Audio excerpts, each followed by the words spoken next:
In the world of business, there's always a story of struggle and triumph. But some tales stand out because they are fueled by an unwavering spirit and an unshakable belief in one's purpose. This is one such tale.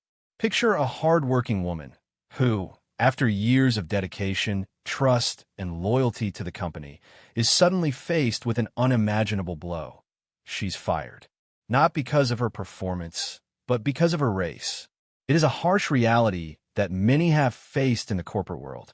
But this story is about resilience, power, and a twist of fate that no one saw coming.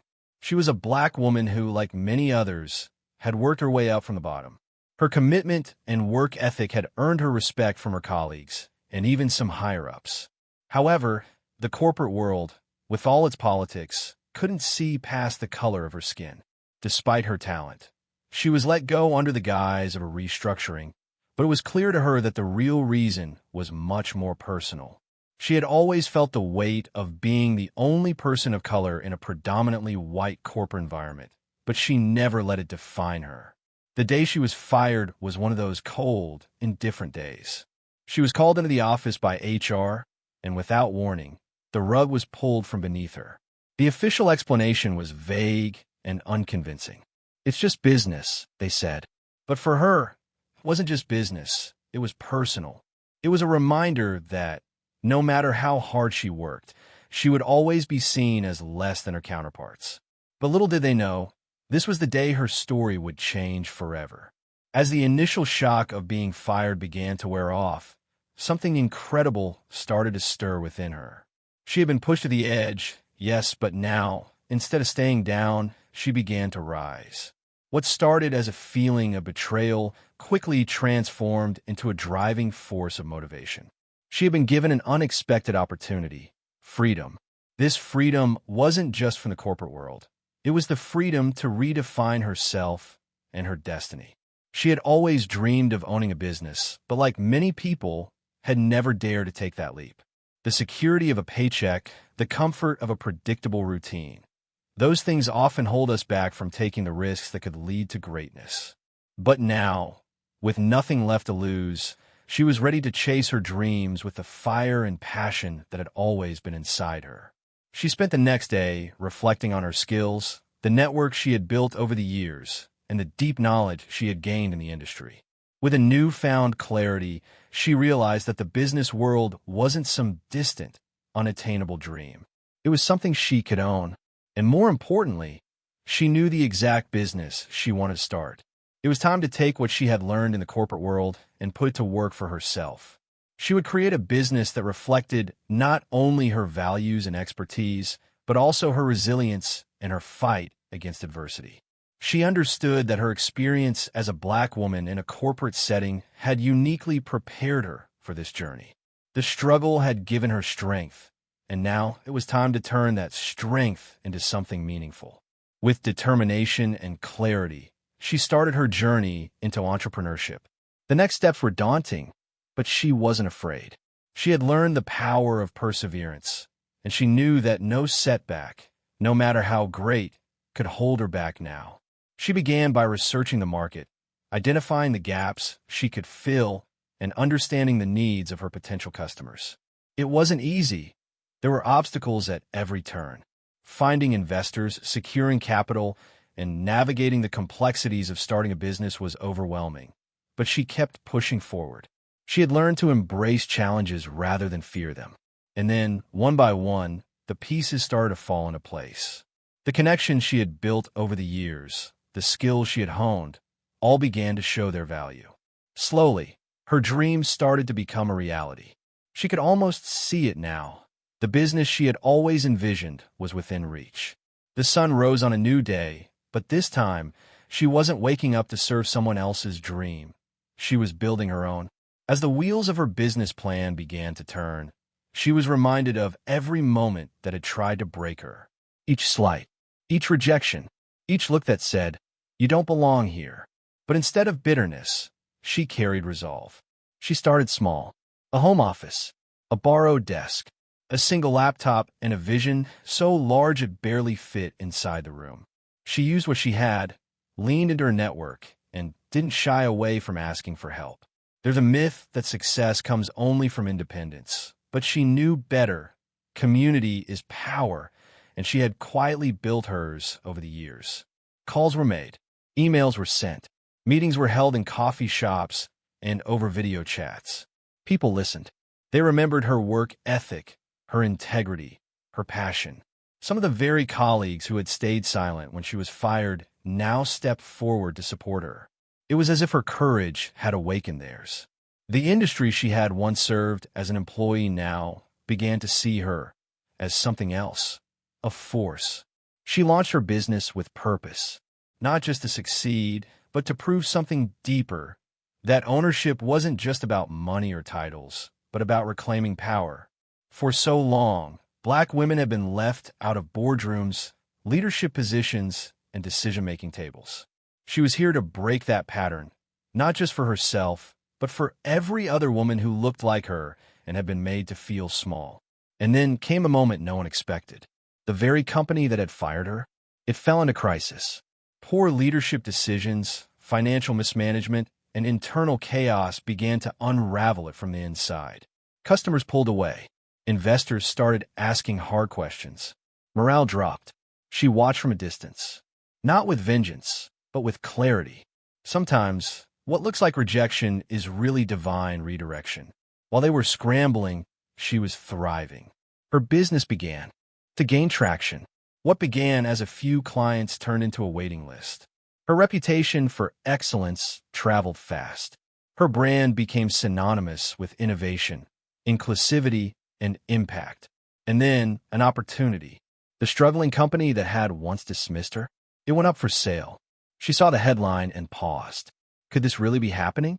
The very place that once discarded her was now within her reach, not as an employee, but as a potential buyer.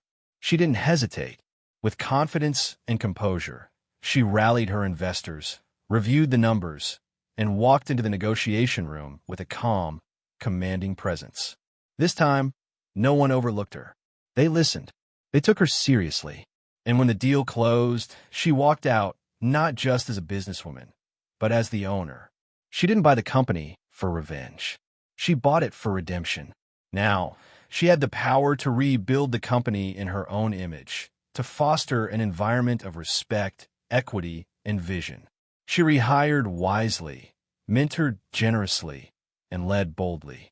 The halls that once held whispers of exclusion now echoed with purpose. And those who had doubted her, they watched in awe. She became the story others told when they needed hope. The living proof that failure isn't final, and being fired isn't the end. It can be the beginning of something extraordinary.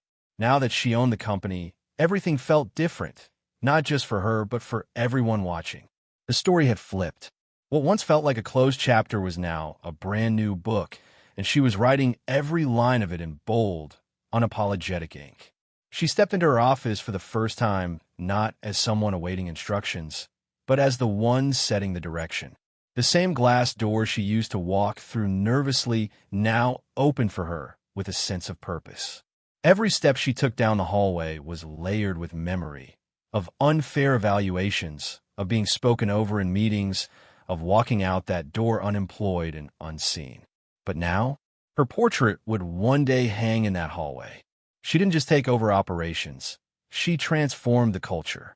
The old ways of doing business, hierarchical, rigid, exclusionary, were dismantled.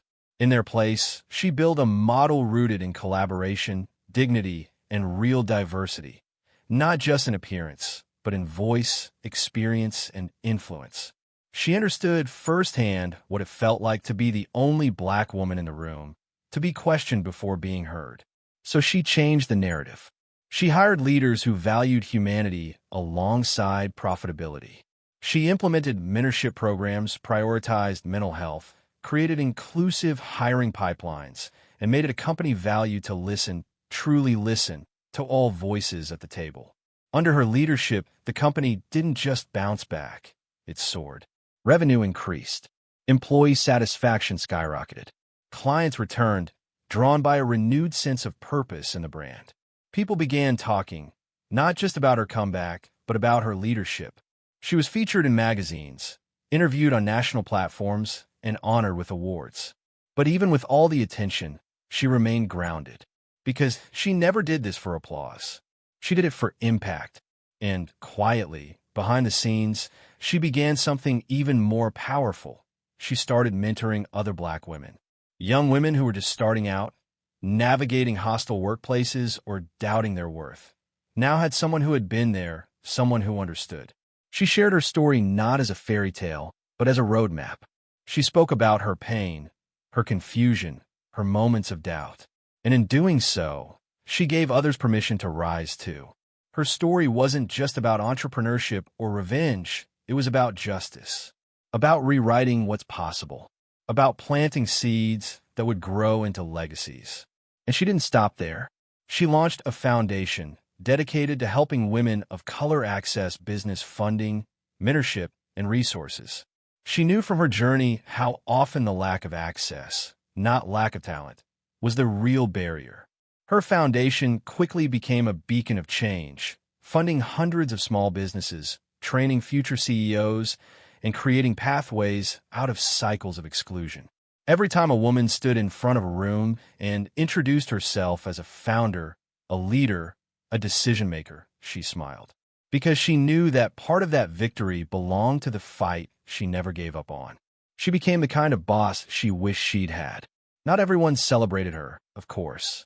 Some former colleagues, uncomfortable with her rise, whispered behind closed doors. She got lucky, some said. She played the race card, others murmured. But she didn't let it faze her. She knew that every time a Black woman succeeds, the world tries to discount it, tries to make it seem accidental, temporary, or undeserved. But her success wasn't an accident. It was the result of decades of endurance, excellence, and unshakable vision. She had paid the price, and now she was collecting the returns. The company that had once been a place of rejection was now a platform for revolution. She no longer just ran a business. She embodied a movement. And as she stood before her team one year after the acquisition, she looked out at a room full of diverse, empowered faces, some new, some old, and said, "I was fired from this place, but I didn't let that be the end of my story. Now, we don't just do business here. We build futures." The applause that followed wasn't just for her. It was for every silent moment of struggle that brought her here. It was for every person who had ever been underestimated, overlooked, or pushed out. It was for the new chapter she had opened, not just for herself, but for everyone who would walk through those doors next. And then came the ripple effect. Her story, once whispered among friends and allies, was now being taught in classrooms, shared in boardrooms, and used as inspiration in diversity trainings across the country. News anchors spoke of her rise with reverence. She turned rejection into ownership, they said. But deeper than the headlines was a shift happening in the collective consciousness. Because when a Black woman wins on her own terms, when she doesn't ask for a seat at the table but builds her own, people are forced to reconsider the systems they thought were unshakable. Former employers across industries began reevaluating their policies. Boards began asking harder questions. Are we listening to our employees? Are we building equity, or just pretending to? HR departments scrambled to update outdated protocols. Consultants began referencing her case in seminars. Her name became synonymous with transformative leadership. And quietly, behind the noise, many of the same people who had once doubted her, who sat silently when she was let go, began reaching out. Some with apologies, some with admiration, a few with opportunities. But she moved differently now. She didn't operate from bitterness. She had no need to.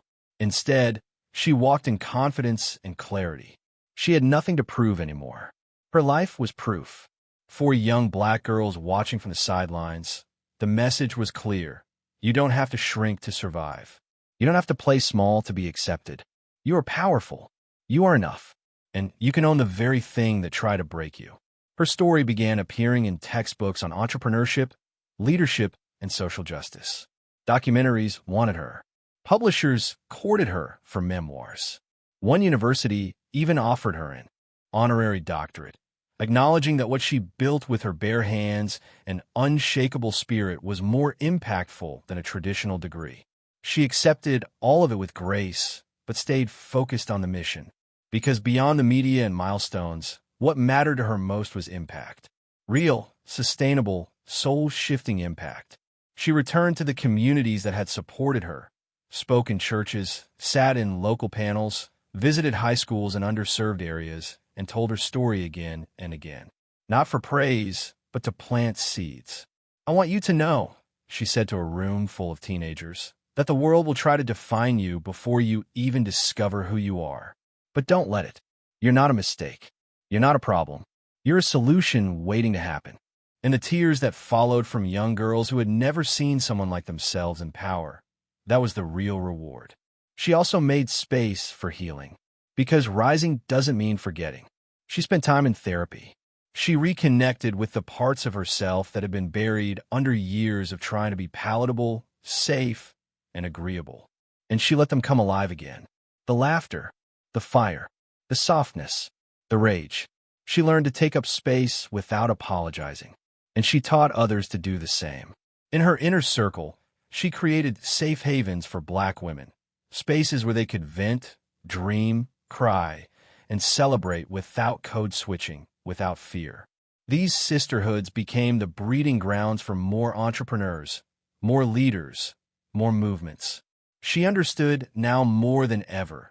Legacy isn't just about what you leave behind. It's about who you lift as you climb.